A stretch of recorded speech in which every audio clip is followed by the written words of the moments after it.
ईश्वर का नाम सुखों की खान है, पर इस घोर कलयुग में उस मालिक का नाम लेने से इंसान हमेशा डरते रहते हैं, कतराते रहते हैं और अपने आप को राम के नाम से बचाते रहते हैं। झूठ बोलना हो, चुगली निंदा करनी हो, बुरी बुरी बातें करनी हो, फुर्सत मिल जाती है। लेग पुलिंग, टांग खिंचाई करनी हो, ठगी बेईमानी के तरीके, योजनाएं बनानी हो, सबके लिए समय मिल जाता है। समय नहीं मिलता अल्लाह वाहिगुरु मालिक की भक्ति इबादत के लिए। हर कार्य में इंसान के पास फुर्सत है, बिजनेस है, व्यापार है, कुछ भी करना पड़े, सारी रात जागना पड़े तो एक टांग पे खड़ा रह के पहरा देगा, पर सुबह माया रानी मिलनी चाहिए। हर कार्य के लिए इंसान भागता दौड़ता है, पर अल्लाह वाहिगुरु राम के लिए फुर्सत नहीं है, समय नहीं है, उसका नाम नहीं लेना चाहता। और जैसे जैसे इंसान मालिक के नाम से दूर होता है, वैसे वैसे उसके अंदर की तमाम खुशियां चली जाती हैं। मालिक का नाम एक ऐसी रसायन है जो हर तरह की बीमारी, टेंशन, दुख दर्द को दूर कर सकती है। अल्लाह वाहिगुरु ओम हरि गौड़ खुदा रब, अरबों नाम है उस ताकत के। पानी को जल बोलो, नीर वाटर वाशर आब नीलू नीरू, कितने भी नाम बोल दो, पानी का नाम बदलने से पानी का स्वाद या पानी का रंग नहीं बदला करता। उसी तरह उस मालिक को अल्लाह कहो, वाहिगुरु राम गौड़ खुदा ईश्वर भगवान, कितने भी नाम ले लो, पर उसका नाम बदलने से वो सुप्रीम पावर, वो ताकत, वो शक्ति कभी बदलती नहीं, अलग तरह की नहीं होती। तो मालिक का नाम, प्रभु की भक्ति इबादत का वो तरीका आप कर सकते हैं बिना किसी दाम के, बिना धर्म जात मजहब छोड़े, बिना कपड़े चेंज किए, जैसा भी पहनावा पहनते हैं, जिस तरह का भी आप धर्म को मानते हैं या अपना बिजनेस व्यापार करते हैं, बस ठगी न मारो, बेईमानी न करो, भ्रष्टाचार, झूठ न बोलो, कभी किसी का दिल ना दुखाओ। दिल दुखाने का मतलब ऐसा कर्म ना करो जिससे दूसरे को तकलीफ हो। बुरे कर्म, बुरी सोच, इंसान जब बुरी सोच आती है, अगर सुबह शाम अल्लाह वाहिगुरु मालिक का नाम लेता रहे तो उस सोच का जो फल है वो खत्म हो जाता है। कोई भी दिमाग विचार शून्य तो हो ही नहीं सकता, विचार तो चलते रहते हैं, कभी कोई आया, कभी कोई आया, कभी कोई आया, कभी कोई आया, लेकिन उन विचारों को फॉलो ना करो, बुरे विचारों के पीछे चलो ना, बुरे विचारों के अनुसार काम करो ना, तो भी आप बुराइयों से बच जाएंगे और मालिक की कृपा दृष्टि के काबिल बन जाएंगे। आप सुमरन करते हैं, मंजूर कबूल होता है, पर आपको कई बार एहसास नहीं होता। आप कहते हैं मेरा सुमरन चलता नहीं। चलने से आपका तात्पर्य है ध्यान नहीं जमता, अंदर कोई चमत्कार, वो नज़ारा नजर नहीं आता। कई बार होता है इंसान सुमरन करता है और उसके ऊपर पहाड़ जैसा कोई कर्म गिरने वाला होता है। सुमरन करने से, भक्ति इबादत करने से वो पहाड़ जैसा कर्म कंकर में बदल जाता है। तो ये नहीं कि सुमर ने काम नहीं किया, सुमर ने तो काम किया पर आपको महसूस नहीं होने दिया। कोई भी काम आप करते हैं उसका फल मिलता है, कम ज्यादा थोड़ा बहुत कुछ ना कुछ तो मिलता है। दुकानदारी कर ली, ज्यादा तजर्बा नहीं तो थोड़ा लाभ है, ज्यादा तजर्बा कुछ ज्यादा लाभ है, लेकिन कुछ ना कुछ तो फायदा है। तो हम आपको 100% गारंटी देते हैं कि अगर दुनियावी काम धंधे का जरा सा भी फायदा होता है, चाहे वो कोई भी काम हो, तो राम नाम का 100% फायदा होता है, आपने जो जाप कर लिया।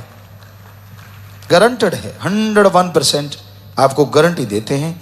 अल्लाह वाहिगुरु मालिक का नाम फायदा करेगा ही करेगा। सपने में आपके कर्म कट जाएंगे, जीते जी गम दुख दर्द चिंताओं से आप आज़ाद हो जाएंगे। क्या मालूम राम के नाम से, ओम हरि मालिक की भक्ति इबादत से आपके कौन से पाप कट जाएं। इसलिए मालिक का नाम अगर आप जपना चाहते हैं, उसकी भक्ति इबादत करना चाहते हैं, तो आपको कोई जोर नहीं लगेगा। परिवार नहीं छोड़ना, काम धंधा नहीं छोड़ना, जंगल पहाड़ उजाड़ों में नहीं जाना, वेशभूषा बदलना नहीं, बस अपने विचारों को बदलना है। अपने आप नहीं, सुमरन के द्वारा, राम नाम के द्वारा, अल्लाह वाहिगुरु मालिक की भक्ति इबादत के द्वारा विचार बदलते जाएंगे और आप मालिक के नजदीक होते जाएंगे। मालिक कभी किसी से कोई पैसा नहीं लेता। ये तो इंसान लेते हैं, इंसान देते हैं। ये तो इंसान का बिजनेस है, भगवान का नहीं। उसको किसी के कोई पैसे से कोई लेना देना नहीं है। तो इसलिए अगर आप मालिक की कृपा पात्र बनना चाहते हैं, उसकी खुशियां हासिल करना चाहते हैं, तो आप मालिक के नाम का सुमरन करें, उसकी भक्ति इबादत करें। वो सुमरन आपको देखी अनदेखी खुशियों से मिलाएगा, सोची ना सोची खुशियों से मिला देगा। आपकी कल्पना या कल्पना से बाहर को आपके पास ला देगा। आप कल्पना भी नहीं कर सकते वो परमानंद की प्राप्ति होगी। ये प्रैक्टिकली मेथड ऑफ मेडिटेशन। लगातार जो जाप करते हैं, लगातार जो भक्ति करते हैं, भक्ति के समय फल की आशा ना करो। फिर भी मालिक ने फल देना है, मालिक से मालिक को मांग के भक्ति करो। इससे सर्वश्रेष्ठ तरीका और कोई नहीं हो सकता। और उसकी निशानियां आनी शुरू हो जाएंगी आपको सपने में, जागते कभी ना कभी मालिक का एहसास होता रहेगा। मन मतों का संग ना करो, मन के पीछे ना चलो। कोई मालूम नहीं, आपकी आंख लगी मालिक दर्शन दे जाएं, क्या पता। क्योंकि हो सकता है आपकी बॉडी उस काबिल ना बनी हो, या मालिक को यह भी ना मंजूर हो कि आप उस तरीके के बन जाएं, क्योंकि आपसे दुनियावी भी ऐसी बातें पड़ी हों जो आपसे लेनी हो। क्योंकि अगर लगन एक बार सुमरन में लग जाए और मालिक के नूरी स्वरूप के दर्शन हो जाएं, काम तो आदमी करता है, ये नहीं कि वो निठल्ला हो जाता है, बेकार हो जाता है, पर उसका फिर मन दुनियावी चीजों में वो मजा नहीं ले पाता जो मालिक का नजारा आता है। वो सारा कुछ त्याग बैठता है, कोई चीज की तरफ ध्यान नहीं जाता, सिर्फ क्योंकि नजारा ही ऐसा है। आम आत्मा सुमरन करके वहां पहुंचती है तो आने का नाम नहीं लेती। वो तो मालिक है जो वापस भेज देता है। 10वां द्वार खुला, चढ़ाई हुई रूहानी, मालिक के नूरी स्वरूप के दर्शन हुए, आत्मा का दिल ही नहीं करता इस गंदगी में वापस आने का। लेकिन शरीर में जितना समय लिखा है वो तो भोगना है, इसीलिए मालिक वापस कर देता है। आप आधा घंटा घंटा का सोचा, नहीं सोचा तो भी कुछ टाइम के बाद मालिक ने वापस शरीर में आपको भेजना ही भेजना है। वैसे भी आप शरीर में होते हैं, तो पूरी बॉडी में आत्मा फिर से चली जाती है। तो भाई सच्चाई है, हकीकत है, इतना है नजारा वहां का, इतना आनंद है वहां का, इतनी लज्जत है, इतनी खुशियां हैं। ये कोई आपको लुभावने नजारे नहीं बता रहे, आपको ललचाने के लिए नहीं कह रहे। ये 100% सच है, 100% सच है कि वहां जो नजारा है वो ना किसी नशे में है, ना जीवा के स्वाद में है, ना इंद्रियों के भोग विलास में है, यानी दुनिया की किसी भी इच्छा में, किसी भी इच्छा पूर्ति में वो नजारा नहीं है जो मालिक के नूरी स्वरूप की एक झलक में अरबों गुना बढ़ के मिलता है।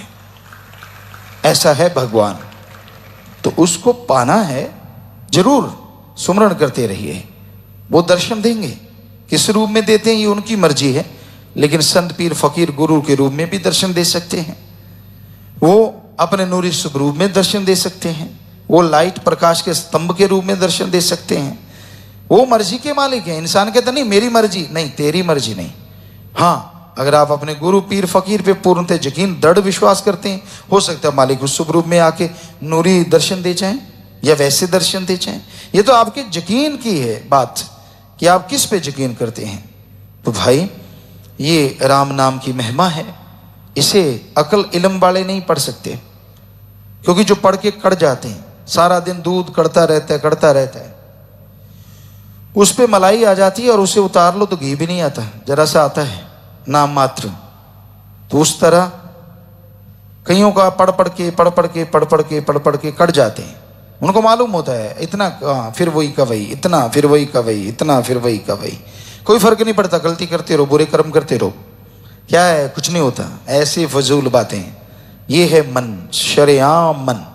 और आत्मा कहती ना भाई ना, बुरे कर्म ना कर, लेने के देने पड़ेंगे, समय आएगा। तो आत्मा की आवाज को जिसने सुन लिया वो भगवान की खुशियों का हकदार बनता है।